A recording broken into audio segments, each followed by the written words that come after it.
Good morning, everybody. It's Gina, and today we're going to go over our Weight Watcher meeting that I just came home from. It is Sunday.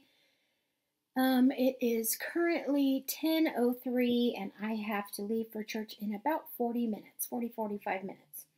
So I have plenty of time to sit and chat with you and tell you that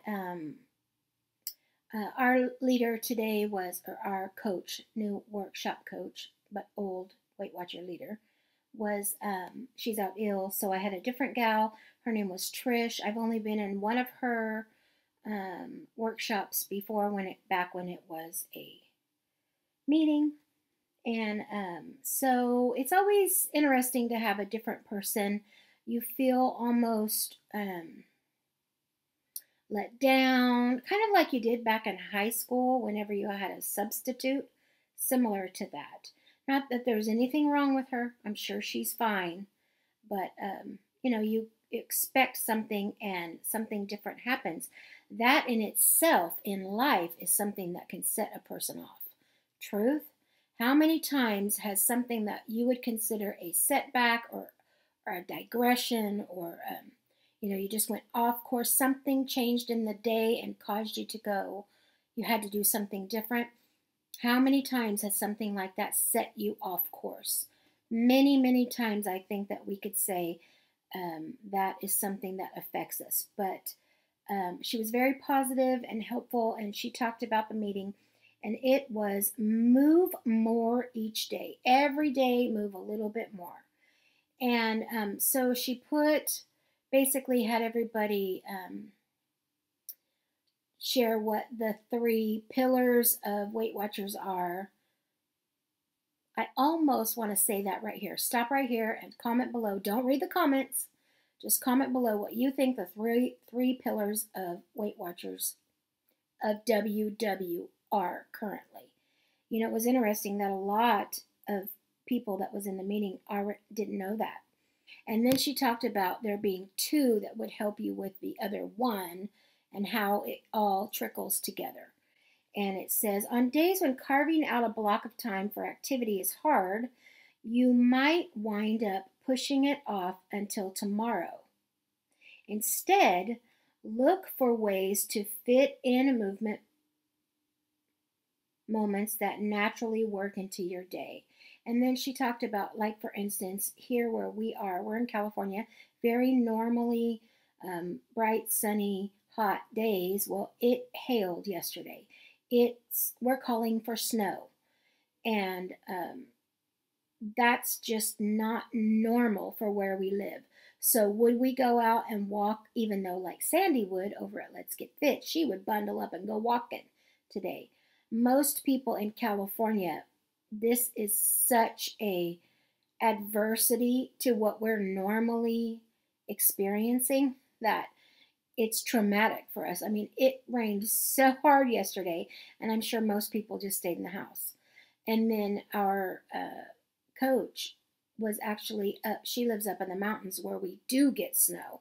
If we want to get, actually from where I live, you can, in 2 hours, well, about 90 minutes, you can hit snow or the ocean. Depends on which way you go. And so she lives up in the snow area, up in the mountains. And we live by the Sierra Mountains, and she was out without power for a week. No power, no cell phones, no way to track, they do have a propane stove so they could cook, but no electricity, nothing. And so she talked about how that was, an adversity that she had to overcome and find different ways to accommodate her week, which is exactly what this whole week is about. It says the opportunities are everywhere. Choose to take the stairs, walk during your work call, or grab a basket rather than a cart at the supermarket. What to do?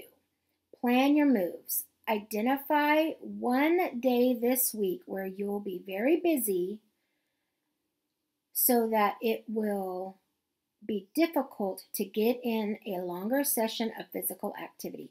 How many don't have physical activity every day? So their assumption is we're getting some kind of activity every day.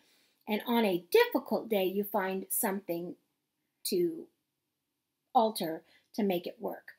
But in reality, most of my meeting, myself included, we don't get physical activity every day. And that needs to change. And I'm sure if you are honest, there's going to be several of you who could, comment with me, you don't get physical activity every day. Think about your everyday actions: brushing your teeth, commuting, working at your desk, cooking dinner. How could you add physical activity to them? Now, way back in the beginning, my coach that's out ill today said when she brushes her teeth, she has an electric toothbrush that's 2 minutes, and she runs it for 2 times, so it's 4 minutes, and she does squats for that 4 minutes every morning, regardless. That's just what she does. She squats while she's brushing her teeth every day of the week. So she gets 4 minutes of squats without even thinking about it, because it is a habit that she's done for years and years and years. It says choose 2 points in the day where you can sneak in an activity. Write down what you'll do in the space below, and it gives you spaces to do just that. And that's it. That was all we talked about. And then the recipe for the week is Mojo marinated flank steak with peppers. I do have a flank steak in the freezer right now. There it is. Of course, you can find these recipes on the website. You do have to be a Weight Watcher member to be able to get this stuff. So for myself today, on the 17th of February, I was down 1 pound. It's up there, right there. I didn't have an excessively bad week, but I also didn't put enough effort into it. And I've been kind of going to my Tuesday meetings as well, just to kind of midweek have a little booster. And so I'm kind of wondering if it's all possible if I could try to lose a pound between now and Tuesday, and then maybe another pound between Tuesday and Sunday. And I know this part of it might be kind of harder, because it's hard to lose a pound in 3 or 4 days, 3 days, 2 days. But anything that I could lose now, but a pound would be great. I don't know, we'll see. How did your week go? Tell me what you did to accomplish last week's task, which was, I don't even remember now what it was. But I remember I didn't care for the recipe, because it hadn't, someone corrected me. Nuki, it's Nuki, not Noki, Nuki, I don't know. Either way, I'm not going to eat it. And so I am going to head out to church, and I will catch you all sometime this week. If not for some reason about this, of course, I'll probably do something Fly Lady-ish. I'm not creating videos every day like Sophia is, but if you want an everyday motivational cleaning video, go over to My Great Challenge. She's putting out a video every single day of the month. And then I have a few others that are doing the exact same thing, also daily videos that I watch. So I watch 3 a day. And then I've been watching the actual Fly Lady. She's coming on every day live. So there's technically 4 Fly Lady every day of the month videos. So lots of options there. And I'm enjoying that process. I'm going to do, my next thing is going to be the 27 fling. So if any of you know what that is, tell me how it went for you. I have never done one. And basically what it is you put a timer on, and you maybe put music on or whatever, and you do your best to find 27 things in a certain zone and get them out of your house. Whether it be trash, whether it be donation, or just it doesn't belong there. Whatever it is, 27 things out of that zone. So that's going to be my next thing that I do.